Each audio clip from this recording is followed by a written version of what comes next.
दोस्तों, ये computer basic course का वीडियो नंबर 10 है, जिसमें आज हम कंप्यूटर फंडामेंटल्स रिलेटेड बातें करने वाले हैं।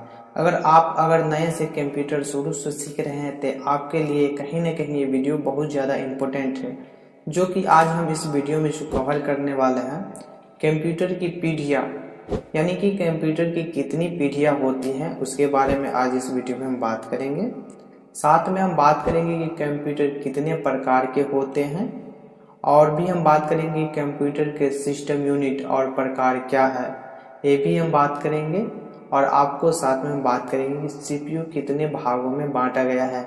यानी कि इन सभी टॉपिक के बारे में हम एक एक करके बात करेंगे, जो कि स्टेप बाय स्टेप वो भी प्रैक्टिकल के साथ हम बात करेंगे। तो आप लोग अगर नए से कंप्यूटर सीख रहे हैं या सीखना चाहते हैं तो आप लोग इस वीडियो को पूरा देखें। और अगर इस वीडियो को आप लोग अभी तक लाइक नहीं किए हैं तो प्लीज़ लाइक कर दीजिए और अपने दोस्तों के साथ ज़्यादा से ज़्यादा शेयर कीजिए, ताकि उनको भी कंप्यूटर का ज्ञान हो सके।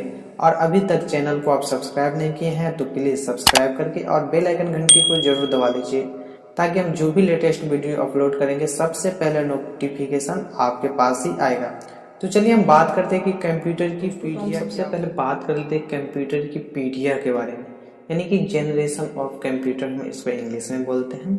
दोस्तों, वर्तमान समय में कंप्यूटर का 5 पीढ़ियाँ होता है, जो कि आपको इस प्रकार से है: प्रथम पीढ़ी, सेकेंडरी पीढ़ी और थर्ड जनरेशन और फोर्थ जनरेशन और फिफ्थ जनरेशन। इस प्रकार से मेरा कंप्यूटर का जो है 5 जनरेशन में है, जो कि हम लोग अभी फिलहाल में 5वें जनरेशन में कंप्यूटर का यूज कर रहे हैं। दोस्तों, बात करते हैं कि प्रथम पीढ़ी के, जो कि फर्स्ट जनरेशन जो है मेरा कंप्यूटर, इसका आविष्कार जो है 1942 से लेके 1955 के बीच इसका कंप्यूटर का जो है आविष्कार हुआ, जो कि फर्स्ट जनरेशन मेरा कंप्यूटर है उसका। इस कंप्यूटर की प्रथम पीढ़ी की शुरुआत 1942 में मानी जाती है। इस जनरेशन में वैक्यूम ट्यूब टेक्नोलॉजी का प्रयोग किया गया था। इसमें मशीन तथा अम्बेलिका भाषा का प्रयोग किया गया था। इसमें मेमोरी कार्ड के लिए चुंबकीय यानी कि मैग्नेटिक ड्रम का प्रयोग किया था, और आउटपुट तथा इनपुट के लिए पंच कार्ड का प्रयोग किया जाता था इस कंप्यूटर के अंदर। 1943 में अमेरिका में के हार्डवेयर विश्वविद्यालय के भौतिक विज्ञान हार्डवेयर आइकन ने आईबीएम के सहयोग से मार्क 1 नाम का विद्युत यांत्रिक कंप्यूटर बनाया। इसी पीढ़ी में विकसित कंप्यूटर, यानी कि इस पीढ़ी में जो कंप्यूटर बनाया गया था, इनियाक और इडभैक, ये दोनों कंप्यूटर बात करें द्वितीय पीढ़ी कंप्यूटर के बारे में।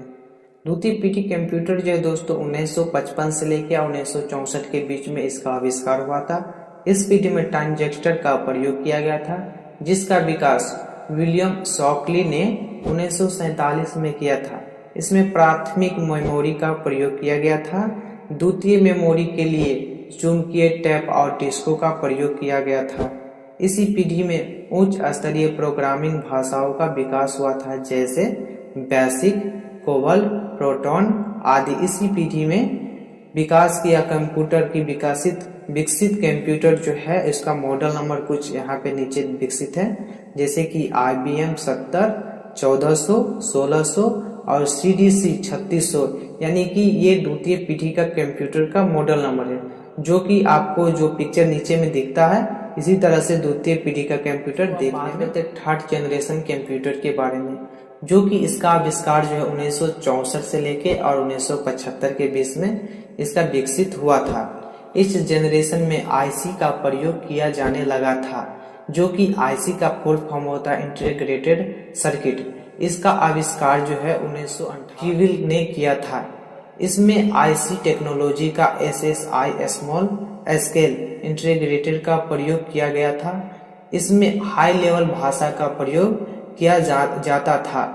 इसमें मेमोरी कार्ड के तौर पर चुंबकीय डिस्क का प्रयोग किया जाने लगा, जो कि आप देख रहे तृतीय जो कंप्यूटर जो पीढ़ी था वो कुछ बनावट इस तरह से उसका बनावट था, और इसमें जो है आईसी का प्रयोग होने लगा था, जो कि ये बात करते हैं चौथी पीढ़ी कंप्यूटर के बारे में, जो कि 1975 से लेकर और 1989 के बीच में इसका आविष्कार हुआ था।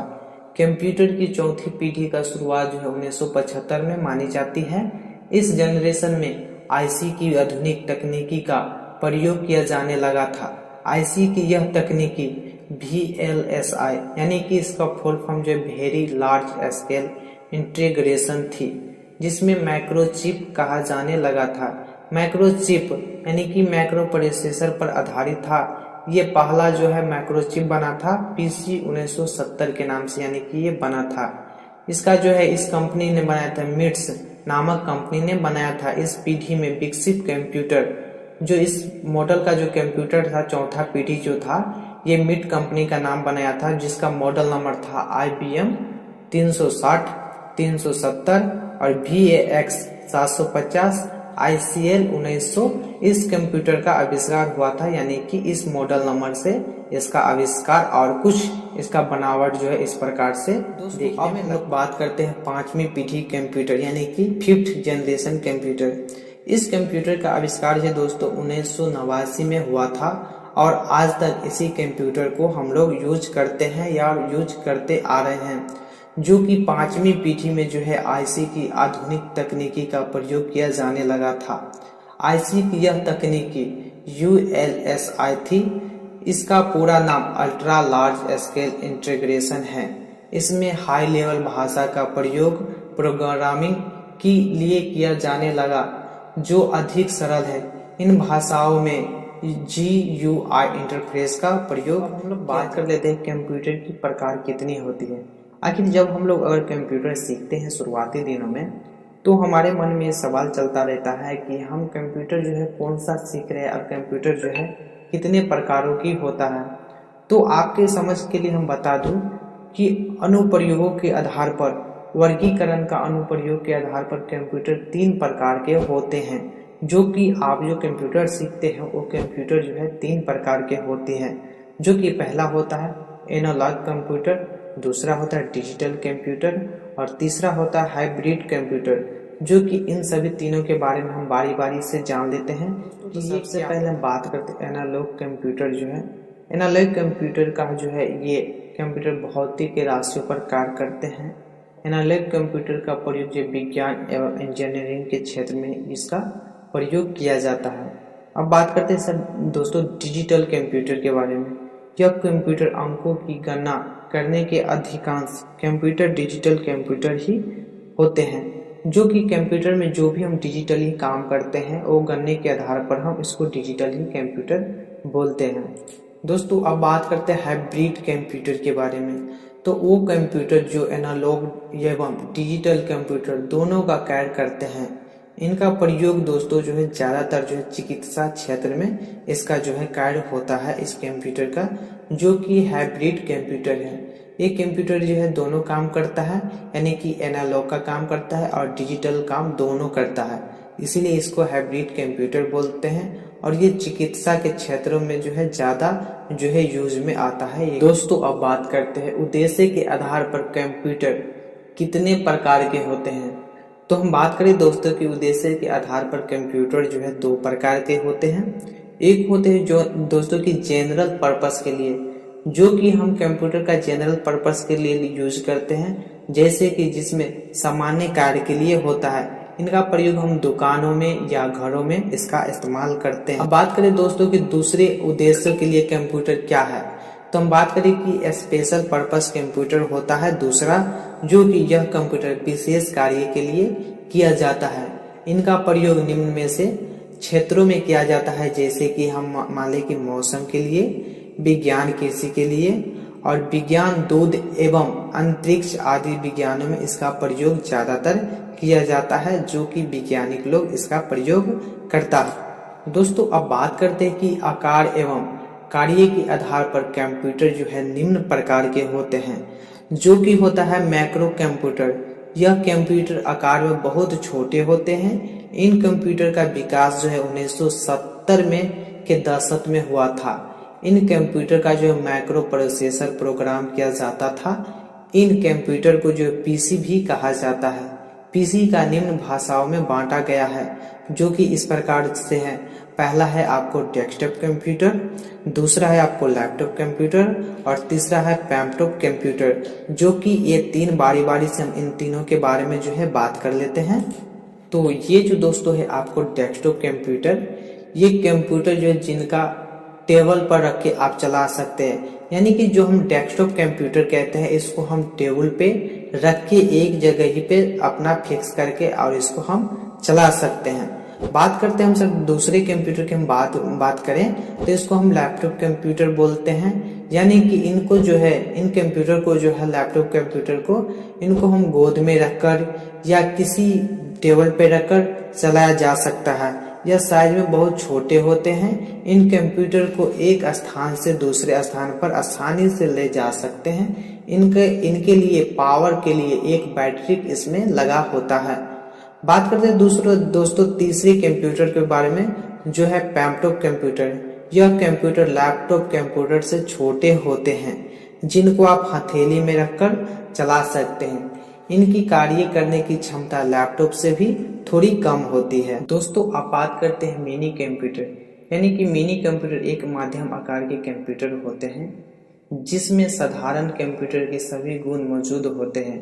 मिनी कंप्यूटर माइक्रो कंप्यूटर के आधारित पावरफुल होते हैं, लेकिन मेन फॉर्म कंप्यूटर और सुपर कंप्यूटर के तुलना में बहुत ही कम पावरफुल होते हैं। एक मिनी कंप्यूटर मैक्रो और मेन फॉर्म के बीच कंप्यूटर होते हैं, इसलिए इसे मिड रेंज सिस्टम भी कहा जाता है। मिनी कंप्यूटर पर एक साथ कई यूजर मिलकर काम कर सकते हैं। यह कंप्यूटर मल्टीपल प्रोसेसिंग सिस्टम पर आधारित होते हैं, क्योंकि इनमें 2 या 2 से अधिक प्रोसेसर होते हैं। इसका जो है पीडीपी फर्स्ट मिनी कंप्यूटर, जिसका विकास जो है 1965 में किया गया था, इसका डीईसी कंपनी ने बनाया था।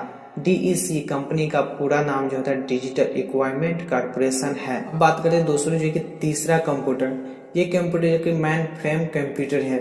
यह वो कंप्यूटर जो बड़ी बड़ी कंपनियों एवं सरकारी ऑफिस में सर्वर कंप्यूटर के कार्य के लिए प्रयोग किए जाते हैं। इन कंप्यूटर में माइक्रो कंप्यूटर का प्रयोग यानी कि साइलेंट के तौर पर किया जाता है। कुछ मेन फ्रेम कंप्यूटर में जो है निम्न है, जो कि इसका ये मॉडल नंबर है, जैसे कि IBM 4381, ICL 39 और CDC साइबर ETC के नाम से ये जाना जाता है। बात करते हैं दोस्तों कि सुपर कंप्यूटर के बारे में। सुपर कंप्यूटर विशेष प्रकार से कंप्यूटर होते हैं। इसका निर्माण विशेष कार्य के लिए किया जाता है। यह दुनिया के सबसे तेज और बड़े कंप्यूटर होते हैं। भारत का पहला सुपर कंप्यूटर जो है परम के नाम से जाना जाता है, यानी जो है कंप्यूटर परम है। सुपर कंप्यूटर के कार्य अंतरिक्ष यात्रा के लिए होता है और दूसरा होता है मौसम विज्ञान यानी जानकारी ज्ञान करने के लिए ये कंप्यूटर का जो है प्रयोग किया जाता है। दोस्तों अब हम लोग बात करते हैं कि कंप्यूटर के सिस्टम यूनिट के प्रकार क्या होते हैं और सिस्टम यूनिट यानी कि क्या है। तो आपकी जानकारी के लिए हम बता दूं कि सिस्टम यूनिट के 3 प्रकार होते हैं, जो कि है इनपुट यूनिट, दूसरा है सिस्टम यूनिट और तीसरा है आउटपुट यूनिट। जो कि जैसे कि हम कंप्यूटर को चलाते हैं जब तो हमको इनपुट उसमें देना पड़ता है, जो कि जैसे कि हम माउस या कीबोर्ड से जैसे कि हम इनपुट देते हैं तो मेरा जो ये प्रोसेसिंग होता है सीपीयू में आके, जो कि ये सीपीयू में हमको प्रोसेसिंग करता है। फिर हमको जो है आउटपुट जो है अपने डिस्प्ले यानी कि डेस्कटॉप जो होता है डिस्प्ले, इस पे दिखाता है। तो हम सिस्टम यूनिट जो है इसी को कहते हैं। और ये क्वेश्चन आपको कभी कभी एग्जाम में भी पूछ देता है कि आउटपुट क्या है और इनपुट क्या है, तो आपको ये याद रखना बहुत जरूरी है। तो हम इसके बारे में बारी बारी से जान लेते हैं।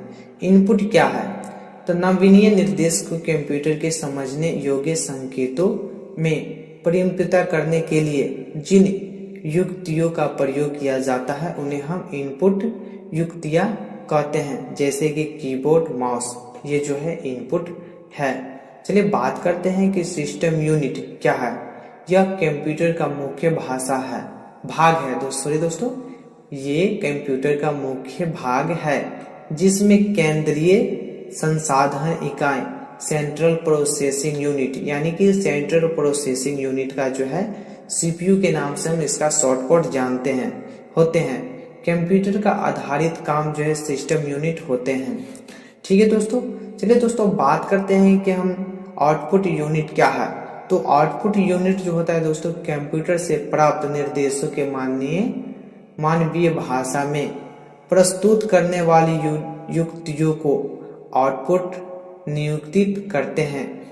मॉनिटर, प्रिंटर आदि आउटपुट युक्तियां है, यानी कि जो मेरा आउटपुट जो है कंप्यूटर जो देता है डेस्कटॉप पे उसको हम आउटपुट कहते हैं, या अगर प्रिंटर के माध्यम से मेरा कोई पेज निकलता है तो उसको भी हम आउटपुट बोल सकते हैं। दोस्तों अब बात करते हैं कि हम सीपीयू क्या है और इनके कितने भाग होते हैं। तो सीपीयू का दोस्तों जो फुल फॉर्म होता है इसका सेंट्रल प्रोसेसिंग यूनिट कहते हैं। यह कंप्यूटर का दिमाग होता है, जो कि इसमें जो है जो भी डाटा रहता है मदरबोर्ड, हार्ड डिस्क, ये सब सीपीयू में ही लगा रहता है, इसीलिए इसको हम कंप्यूटर का दिमाग भी करते हैं। यह निर्देश का क्रियान्वयन करता है और इसमें जो पढ़ता है और व्याख्या करता है इसका नियंत्रण और संगणक दोनों इसमें करता है। ये इसको हम सीपीयू में जो है इन दोनों बातों का है चर्चा करता है। ठीक है दोस्तों, इसीलिए हम इसको मदरबोर्ड जो भी इसमें लगा रहता है और हार्ड डिस्क, प्रोसेसर, जितना भी यानी कि कंप्यूटर का पार्ट्स होता है इसमें ही पार्ट्स होता है, इसीलिए इसको हम कंप्यूटर का दिमाग कहते हैं। बात करें दोस्तों कि कंप्यूटर यानी कि सीपीयू का मुख्य रूप से कितने भाग होते हैं, तो सीपीयू का जो है दोस्तों मुख्य रूप से 3 भागों में बांटा गया है, जो कि इन प्रकार से, पहला जो है कंट्रोल यूनिट, दूसरा जो है अर्थमेटिक लॉजिक यूनिट और तीसरा जो है दोस्तों मेमोरी के नाम से भी इसको जानते हैं। इन तीनों के बारे में हम बारी बारी से हम जान लेते हैं, जो कि आपको पहला है सेंट्रल कंट्रोल यूनिट। ठीक है दोस्तों, कंट्रोल यूनिट का जो है कंट्रोल यूनिट कंप्यूटर की आंतरिक क्रियाओं को संचालित करते हैं, उन्हें नियंत्रित करते हैं। तत्पश्चात इन क्रियाओं का एएलयू तथा मेमोरी के आदान प्रदान करती है। यानी कि जो सीपीयू होता है दोस्तों कंट्रोल यूनिट, इसमें जो है मेमोरी का जो है आदान और प्रदान करता है, यानी कि एक दूसरे से आप ले सकते हैं, किसी मेमोरी से हम डाटा जो है सीपीयू में ले सकते हैं और सीपीयू का डाटा जो हम मेमोरी में दे भी सकते हैं। तो अब हम बात करें दूसरे की, जो कि अर्थमेटिक लॉजिक। इस जैसा कि नाम में ही स्पष्ट है कि यह यूनिट सभी प्रकार के अर्थमेट्रिक और लॉजिकल क्रियाओं करती है। एएलयू कंट्रोल यूनिट से डाटा तथा निर्देश को प्राप्त करते हैं, उन्हें क्रियात्मक करता है। तत्पश्चात डाटा तथा निर्देश का सूचना के रूप में मेमोरी को भेज देता है। इसमें जो भी आपको सूचना मिलता है वो डाटा जो है इसको हम मेमोरी में भेज देते हैं। इसका काम जो है अर्थ लॉजिक मैट्रिक का जो है यही काम होता है। दोस्तों अब बात करते हैं हम लोग तीसरे स्टेप के बारे में, जो है कि मेमोरी। इसके नाम से ही पता चलता है कि मेमोरी या कंप्यूटर का स्टोरेज यूनिट, यह एक कंप्यूटर महत्वपूर्ण हिस्सा होती है। प्रोग्राम आदि को स्टोर करके रख सकते हैं। इसका नापने की साइज के आधार पर कई यूनिट है, जैसे कि byte, kilo byte, megabyte, gigabyte एवं टेराबाइट। इसमें सब छोटे छोटे यूनिट बाइट एवं सबसे बड़ी यूनिट टेराबाइट होते हैं। यह 2 प्रकार की होती है, प्राइमरी मेमोरी और सेकेंडरी मेमोरी। इस तरह का वीडियो देखना चाहते हैं तो आप इस वीडियो को एक लाइक जरूर कीजिएगा और अपने दोस्तों के साथ शेयर जरूर कीजिएगा। और आपको ये वीडियो अच्छा लगता है देखने में तो मेरे चैनल को सब्सक्राइब करके और बेल आइकन को जरूर दबा लीजिएगा। तो चलिए दोस्तों, मिलते हैं अगले वीडियो में, तब तक के लिए नमस्कार।